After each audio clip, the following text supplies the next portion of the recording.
think we are making progress. The best, the worst democratic practice is better than a military government. I don't think I can't liken the development I've seen even in my own obscured local government, like Ogoka, that has happened between the period of democratic experiment from 1999 to today, to what happened, in the military era. All the bridges that were destroyed during the Civil War, in spite of the three hours, we did not anchor in certain areas, and you will see that democratic governance has actually addressed most of the injustices that people and the communities suffered, particularly in the eastern and south part of Nigeria, and of course in other parts of Nigeria. The American experience which we have borrowed, the attainment, the height of attainment by the America has been very unprecedented, and it wasn't just noted in 18 years. So I believe that Nigeria too is going the same feat. I think the country has moved forward under this democracy. More wealth has been created under democracy. You have political structures entrenched in the 774 local government, councillors, local government chairmen, commissioners, governors, essays. I mean, there's a wealth distribution among the political class, and even the states are far better under democracy than they were in the military government. So it's a good thing for Nigeria. Despite the hiccups in our 18 years experience in democracy, I think we have fared very well. If you can observe, our democracy is getting refined by the day in terms of the electoral processes, quality of elected and appointed persons, and the quality of governance across all spheres of government in the country. I think we have fared very well.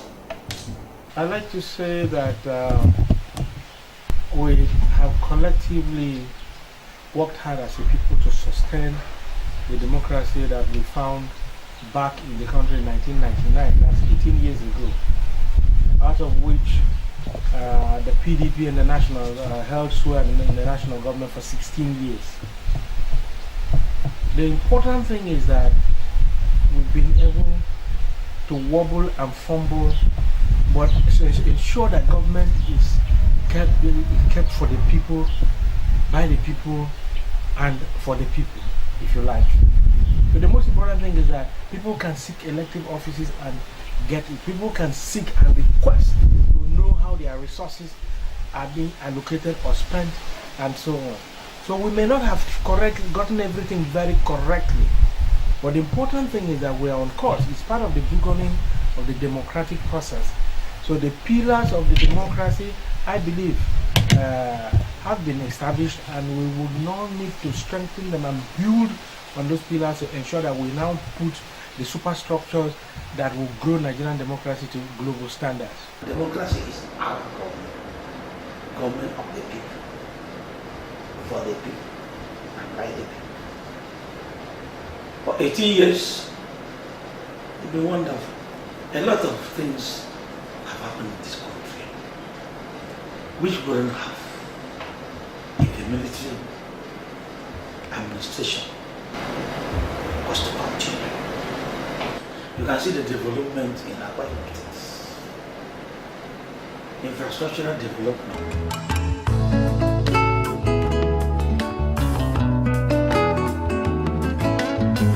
Udom is doing well. It is not by Udom happen to be one of those governors that has a quality which, as a person personally, I don't regret that I wasn't a governor, but I think Udom is a thinking governor.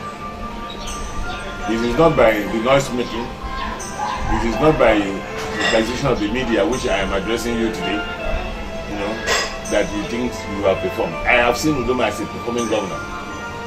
one trying to understand the needs of the people and addressing the needs. And the needs of Akwa Ibom people today is industrialization. The needs of Akwa Ibom today is communication. The communication is not the electronic communication. I'm talking about linkages from one local government area to the other, convergence of goods and services from one point to the other. And so Udom is reaching out to the interline that had been forgotten. The unfortunate events that has happened, that the resources, the anticipation he had, that the resources will remain, stable as it were in the last 8 years, will continue. That is where the undoing.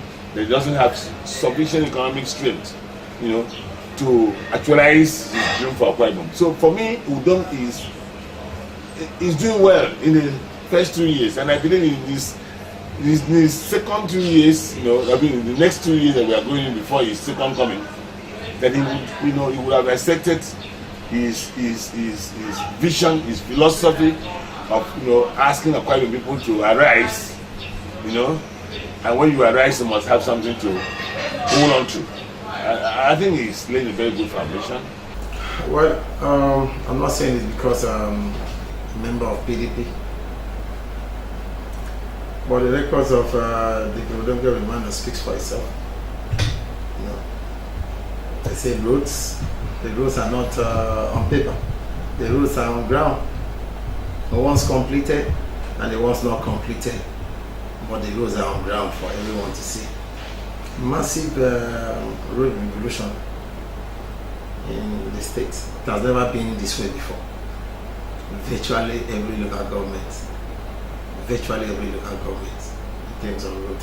And then the agri revolution.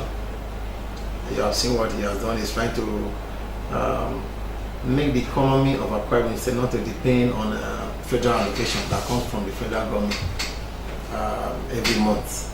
I believe by the time he leaves government in 8 years, this state will be the first state that will have its own income generated mostly and purely from agriculture and agro-based industries. The government of Akwa Ibom State, led by His Excellency Dikin Udom Emmanuel, has performed exceedingly well within just 2 years.